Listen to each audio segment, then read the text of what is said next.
Alright, so today I'm going to be giving you guys some tips on how to deal with international border crossings.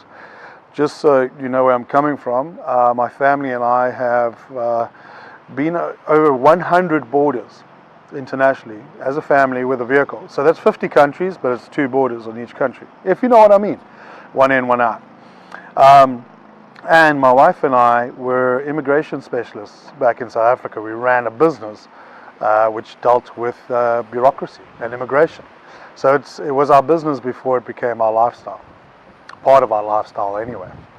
Excuse the noise if there's a bit of a background. I'm in a city in Turkey and it's a little bit windy and a little bit noisy. Right, so where do we start? Well, essentially, he who has the most paperwork wins. Before you approach any border, you want to know if visas are required, how long you're allowed to stay, and what documentation you need. If you need vaccinations, your yellow fever certificates, that kind of thing, you must make sure that's up to date and ready. You need to make sure that you have proof of funds.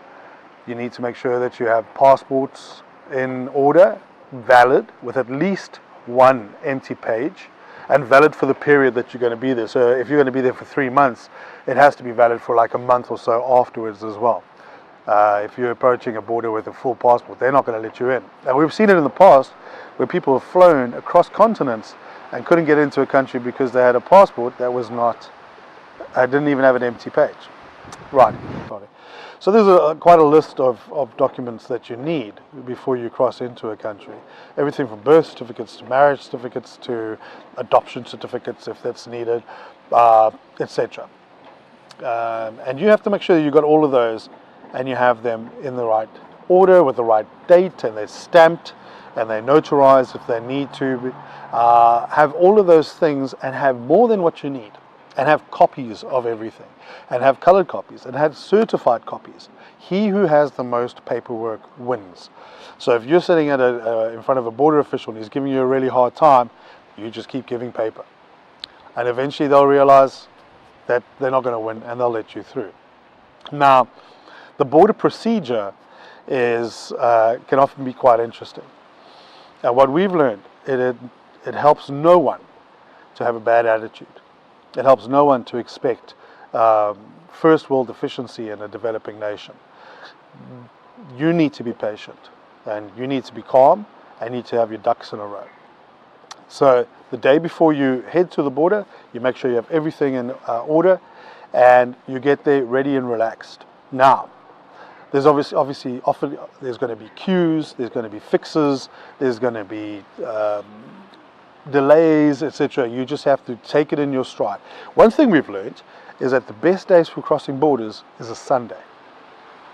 And the best days for long distance driving is a Sunday as well.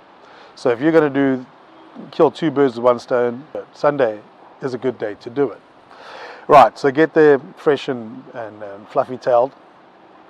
Dealing with the other people waiting to get to immigration, if you see there's absolute chaos and a survival of the fittest, then you adapt your style to that. If you've got kids, use them. I've got kids, move up my way. Your wife could sometimes get away with a lot more than you can.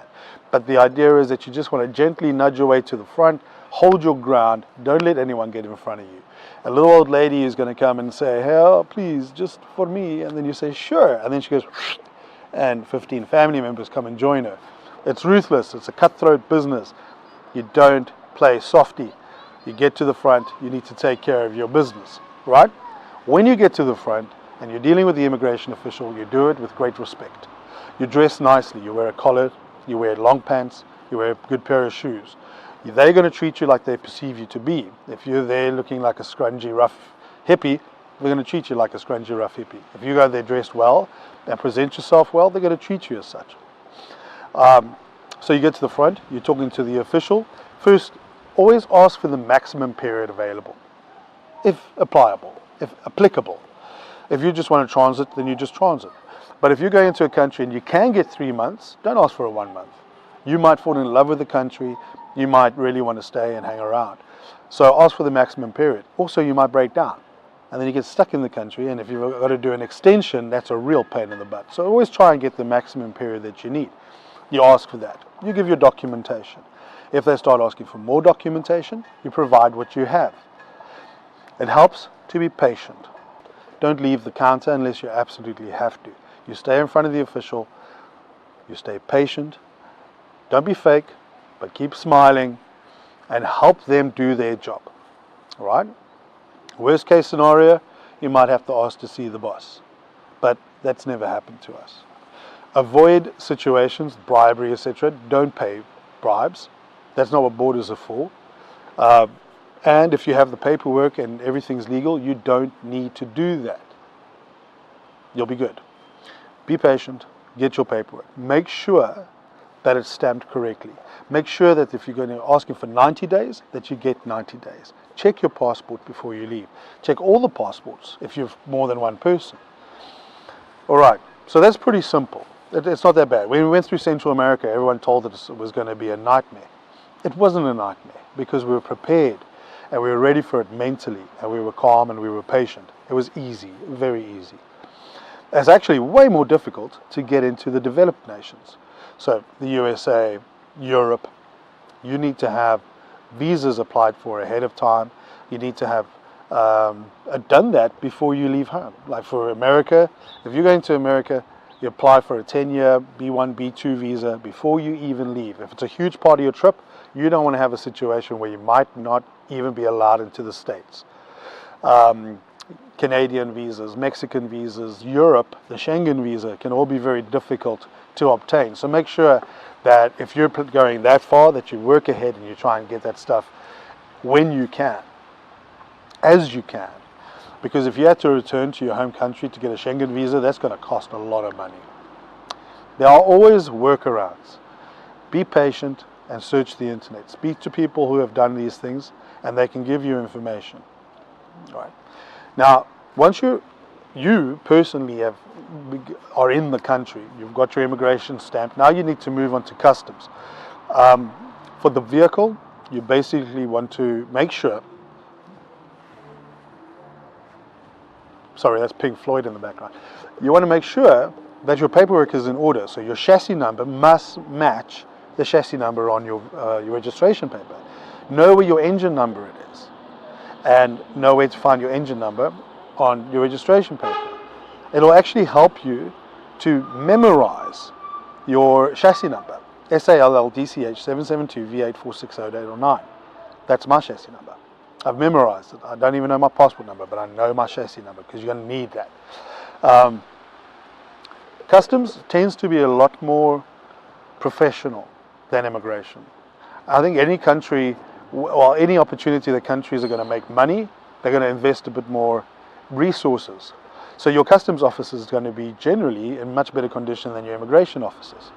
Air conditioned, etc. You're going to be now there. You're going to be competing with the truckers and other people with vehicles.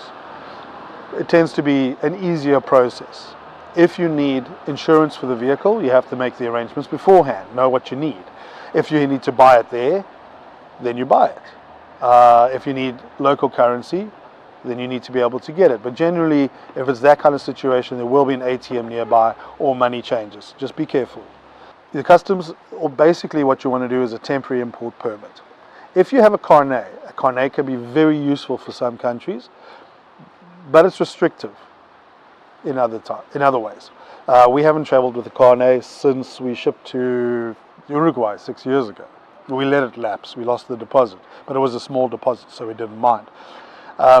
If you have a carnet, it's a little bit easier, sometimes a lot easier. But a temporary import permit is not the end of the world. It's not that difficult to do. So you complete the temporary import permit for your vehicle, get the insurance, show the insurance if you need to. Sometimes the customs will want to do an inspection of the vehicle, but that's quite rare. And you should be free to go.